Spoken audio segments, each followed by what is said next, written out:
Oi, gente, estamos aqui de volta. Esse é o canal do Ministério Justiça e Poder. Estamos aqui para levar um ensino cristão à sua igreja e através das redes sociais.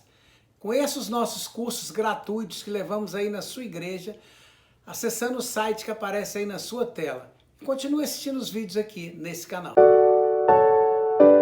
Vamos à pergunta de hoje. A pergunta de hoje é do pastor Samuel.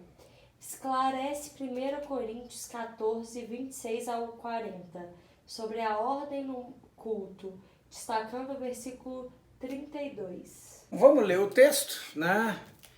1 Coríntios, capítulo 14,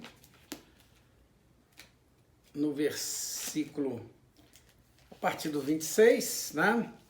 Antes da gente ler, eu queria ressaltar uma coisa a respeito desse texto, que é válido para alguns outros textos na Bíblia. Há textos da Bíblia que estão discutindo uma situação específica e particular de uma igreja, de uma comunidade, de uma pessoa.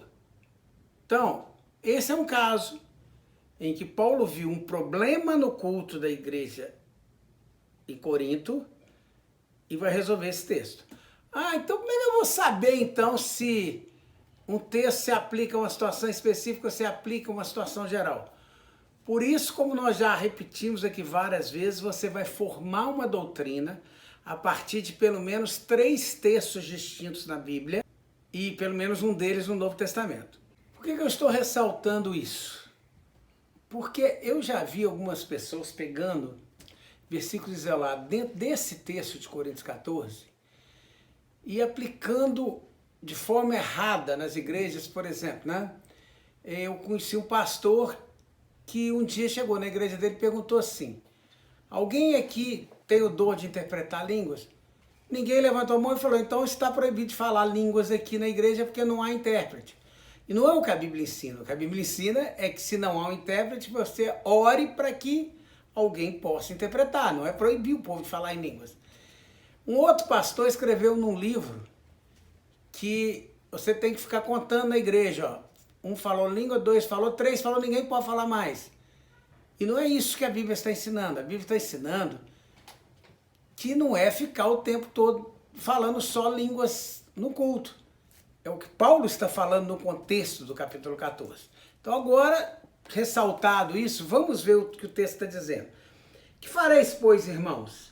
Quando vos ajuntais, cada um de vós tem salmo, tem doutrina, tem revelação, tem língua, tem interpretação. Faça-se tudo para edificação. Ou seja,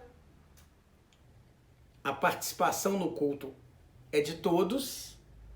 O culto é de participação de todos. Todos devem participar do culto. E o objetivo sempre é a edificação do povo de Deus. Se alguém falar língua estranha, faça isso por 2 ou quando muito 3, por sua vez, haja intérprete. É o que eu ressaltei. Não é ficar contando quantas pessoas falarem língua. É para o culto não ficar o tempo todo o povo só falando em língua, aí não tem palavra, não tem pregação, não tem outra coisa. Que é o que acontecia muitas vezes em Corinto. Mas se não houver intérprete, seja calado na igreja e fale consigo mesmo e com Deus. Se não houver intérprete, ore para que alguém interprete. E as pessoas devem aprender a falar línguas, na maior parte das vezes, para ela mesma, entre ela mesma e Deus. Isso é o que o texto está ensinando. Na maior parte das vezes, você usa o seu dom de línguas para a sua edificação pessoal. Em alguns momentos, se houver interpretação, ele vai edificar a igreja. Se não, você usa a sua língua para edificação pessoal, falando consigo mesmo. Falem 2 ou 3 profetas e outros julguem. Também para que o culto não fique inteirinho, né? Alguém profetizando e não haja tempo para outras coisas. Essa questão aqui é muito interessante, porque muitas vezes aquela pessoa que recebe o que a gente chama de revelação, na realidade é uma palavra de conhecimento, ela recebe aquela palavra especificamente para uma pessoa, para entregar para uma pessoa na igreja. Então o que ela deve fazer? Vai naquela pessoa e entregue a palavra para ela. Não é necessário falar alto para toda a igreja, porque nem toda a igreja vai precisar estar ouvindo aquilo, e aquelas pessoas vão estar sem ser edificadas, sem estar cultuando. Então você vai lá, fala com aquela pessoa individualmente e deixa que os demais continuem com o culto normal. E sempre que houver profecia, ela deve ser julgada. Profecia deve ser provada, profecia deve ser experimentada. Mas se a outro que estiver sentado for revelado alguma coisa, cale isso primeiro. Sim, se esse outro estiver sentado, receber uma revelação para a igreja como um todo, aquele que estava falando primeiro pare para que ele entregue. Se esse outro receber para uma pessoa específica, ele vai naquela pessoa específica, da mesma forma. Porque todos podereis profetizar, isso aqui é bíblico, tá, gente? Uns depois dos outros, não ao mesmo tempo, todo mundo falando ao mesmo tempo. Você vê que o princípio é esse, é evitar confusão. Para que todos aprendam e sejam consolados. E os espíritos dos profetas estão sujeitos aos profetas, nós vamos voltar nesse versículo daqui a pouco. Porque Deus não é Deus de confusão. Isso está aqui na Bíblia e essa é a base do que o texto quer dizer. Essa palavra, né, traduzida aqui no versículo 33 como confusão, é a palavra grega akatastasia, que é desordem, é bagunça. Ou seja, não pode virar bagunça o culto. E se nós formos ver, o contexto desse texto é exatamente esse. Não é você ficar criando regras de quantas pessoas falam língua. O contexto desse texto é evitar bagunça no culto. Que o culto fique bagunçado e você perca a sequência que deveria existir naquele culto. O culto foi planejado e de repente ele sai totalmente daquilo que foi planejado porque deixou de haver ordem, passou a haver confusão. Deus não é Deus de confusão, senão de paz, como em todas as igrejas dos santos. As mulheres estejam caladas nas igrejas porque eles não é permitido falar, mas estejam sujeitos como ordena a lei.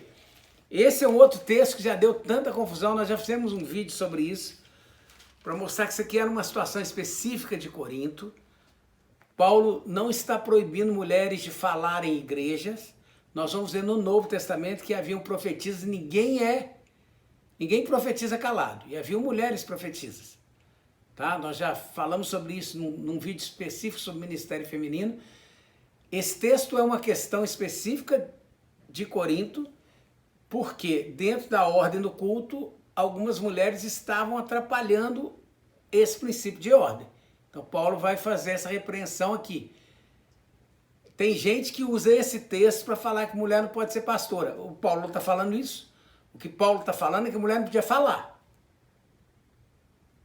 E não liderar ou não ser pastora. Não podia falar.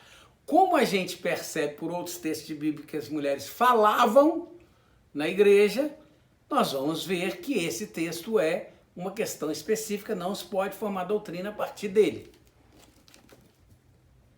E se querem aprender alguma coisa, interroguem em casa seus próprios maridos, que é indecente que as mulheres falem na igreja. Porventura saiu dentre vós a palavra de Deus, ou veio ela somente para vós? Se alguém cuida ser profeta ou espiritual, reconheça as coisas que vos escrevo, são mandamentos do Senhor. Mas se alguém ignora isso, que ignore. Portanto, irmãos, procurai com zelo profetizar e não proibais falar em língua. Não proibais falar em língua. Estou repetindo isso aqui, não proibais falar em língua. Eu não falei que tinha um pastor que falou, escreveu que tinha que contar três pessoas falarem em línguas e depois parar? Ao tentar impor essa regra, sabe o que aconteceu? Na igreja desse pastor, ninguém fala em línguas. Não é uma, nem duas, nem três. É ninguém fala em línguas. Você conseguiu botar uma regra que fez com que as pessoas entendessem que não poderiam falar em línguas nunca. Não proibais falar línguas. Está aqui nesse texto. mas faças tudo decentemente e com ordem. São duas palavras gregas aqui que eu queria ressaltar. A primeira é a palavra grega eukemonos, que é, as coisas têm que ser de maneira decorosa, né? Com decoro. Então, às vezes, a pessoa quer estabelecer, não, a saia da mulher no culto, ela tem que ser tantos centímetros para cá, não é questão de regra, é questão de decoro.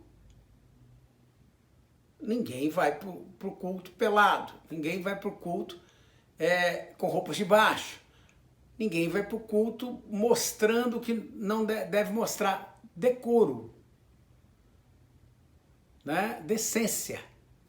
E a outra palavra, taxis, que significa ordem. Ordem aqui é no sentido de realmente você fazer um arranjo de forma adequada e sequencial. A palavra claramente fala isso, arranjo de forma adequada e sequencial. Então o culto tem que seguir uma sequência.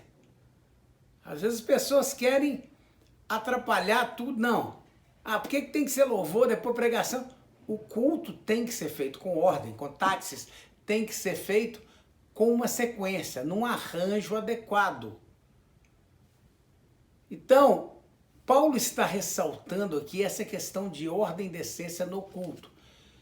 Isso vale para todas as igrejas, em todos os tempos, em todos os momentos. Ordem e decência nos cultos. O culto tem que ter ordem. Não pode ser confusão, não pode ser bagunça. Infelizmente, às vezes acontece isso.